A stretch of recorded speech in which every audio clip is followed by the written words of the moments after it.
एक समय की बात है दोस्तों। मैं जी जान से एक कंपटीशन की तैयारी में लगी हुई थी। बहुत मेहनत कर रही थी मैं उस कंपटीशन के लिए। अचानक से मेरे सिर में दर्द होने लगा। मैंने नॉर्मल सिर दर्द समझकर एक टैबलेट ले ली। दर्द सही भी हो गया। फिर उस दिन के बाद 2 दिन बाद फिर दर्द हुआ। मैंने फिर टैबलेट ले ली। दर्द फिर सही हो गया। इसके बाद बार बार मेरे सिर में दर्द होता रहा और मैंने कई बार टैबलेट ले ली जो मुझे नहीं लेनी चाहिए। दोस्तों, आप कभी ऐसा मत करना। बिना डॉक्टर की सलाह से इतनी टैबलेट मत लेना। पर मेरे पास बिल्कुल टाइम नहीं था कि मैं डॉक्टर को दिखाऊं कि ये बार बार सिर में दर्द क्यों हो रहा है। मैंने सोचा शायद ज़्यादा पढ़ाई की वजह से, डिप्रेशन की वजह से सिर दर्द बार बार हो रहा है। सिर दर्द इतना बढ़ने लगा था मेरे कि मैं सोच भी नहीं पा रही थी। जब मैं तकिए पर सोती थी तो ऐसा लगता था कि सिर को पकड़ के मुझे उठाना पड़ता था। सिर अपने आप उठ ही नहीं पाता था।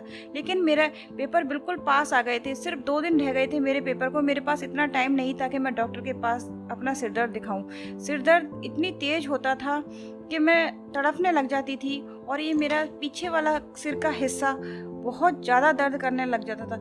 मैंने कहा अब जैसे तैसे करके मैंने वो पेपर दिया और पेपर देने के तुरंत बाद मैंने अपना चेकअप डॉक्टर को कराया। डॉक्टर को मैंने कहा कि मेरे 15 दिन से लगातार सिर में दर्द है और सिर दर्द इतनी तेज होता है कि सहा नहीं जाता। मैंने उनको सारी बात बताई जितनी भी मेरे साथ 15 दिन से हो रही थी। डॉक्टर पहले तो बहुत चिल्लाए। दोस्तों, मैं बार बार कह रही हूँ कि आप है ना, मेरे जैसे टैबलेट लेने की बार बार गलती मत करना। डॉक्टर की सलाह के बिना कोई भी टैबलेट नहीं लेनी चाहिए, जो कि मैंने बहुत बड़ी गलती की थी। उसके बाद डॉक्टर ने पूरा चेकअप किया।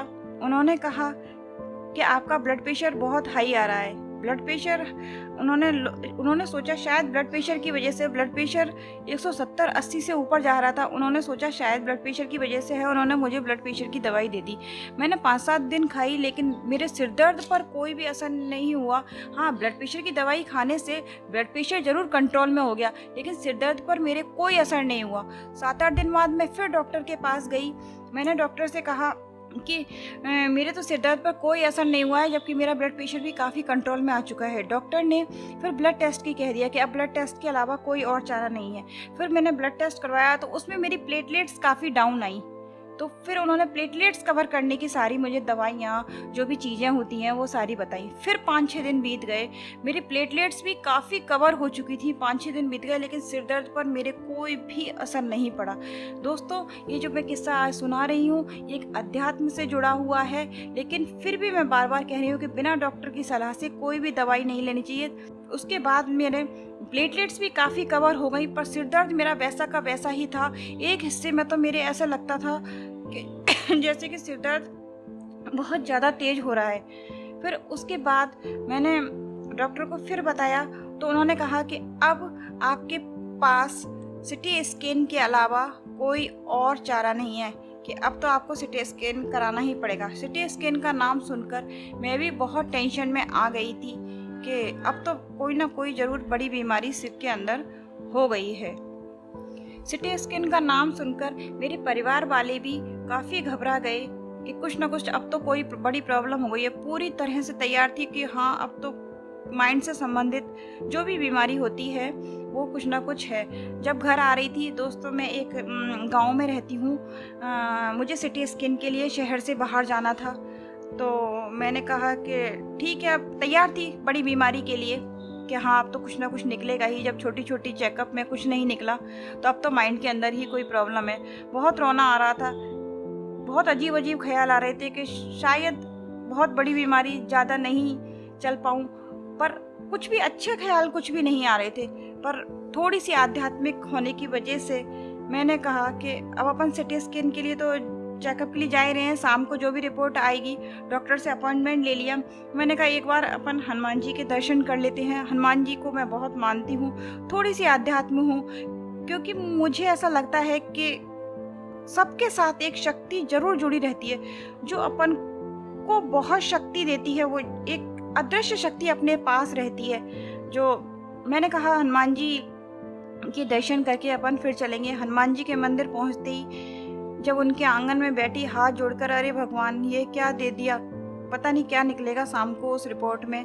तो पूरी तरह से मान चुकी थी कि कुछ ना कुछ आंसू निकलने लगे हनुमान जी के सामने, जो भी मेरे थे। बहुत दुखी हो गई थी, दुखी मन से भगवान से प्रार्थना करके और वापस गाड़ी में बैठ गई घर आने के लिए, कि मैंने कहा निकलना है, कि रिपोर्ट करवानी ही है। शाम को डॉक्टर से अपॉइंटमेंट ले ही चुकी थी। घर आते आते आंखों में आंसू ही थे। मैंने कहा पैकिंग करते हैं, छोटी मोटी तैयारी जो भी है, और शहर के लिए निकलते हैं और देखी जाएगी जो होगा। रोते रोते घर पर आ गई।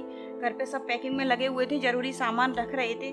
मैंने चलते चलते मैंने कहा कि क्या हुआ अचानक से ऐसा क्या हुआ, काय के लिए जा रही थी मैं।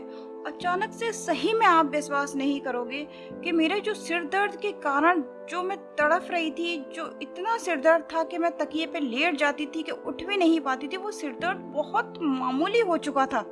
मुझे नहीं पता क्या हुआ, जिस सिर दर्द के कारण मैं 1 महीने से परेशान थी, मुझे नहीं पता कि वो मामूली सा कैसे रह गया, कि बिल्कुल गायब हो चुका था वो सिर दर्द। मैंने सभी से कहा कि पता नहीं अचानक से क्या हुआ कि सिर दर्द कैसे गायब हो गया। सभी ने कहा फिर अपॉइंटमेंट। मैंने कहा नहीं, अभी इस अपॉइंटमेंट को उनको फ़ोन करके कैंसिल कर दो, कि अगर दोबारा होता है तो हम ज़रूर आएंगे। दोस्तों, फिर भी मैं बता रही हूँ, मुझे नहीं पता उसके बाद क्या हुआ। आज उस बात को बीते हुए 10 साल हो चुके हैं। उस जैसा 1 महीने वाला सिर दर्द मेरे आज तक नहीं हुआ। होता है, नॉर्मल सिर दर्द होता है जो सभी के होता है, लेकिन मुझे नहीं पता उस दिन क्या हुआ, लेकिन वो सिर दर्द आज तक कभी नहीं हुआ। पर मैं मानती हूँ कि अपन सभी को थोड़ा सा अध्यात्म होना बहुत ज़रूरी है, और किसी एक विशेष शक्ति पर आस्था रखनी चाहिए, थोड़ी बहुत, और बिना डॉक्टर की सलाह से कोई दवाई नहीं लेनी चाहिए। ये किस्सा आज का मेरा अपने जीवन से जुड़ा हुआ किस्सा था, जो मैंने आपके साथ शेयर किया। आपको पसंद आया हो तो लाइक करना। गुड बाय दोस्तों, मैं हाजिर होंगी अगले एक नए किस्से के साथ।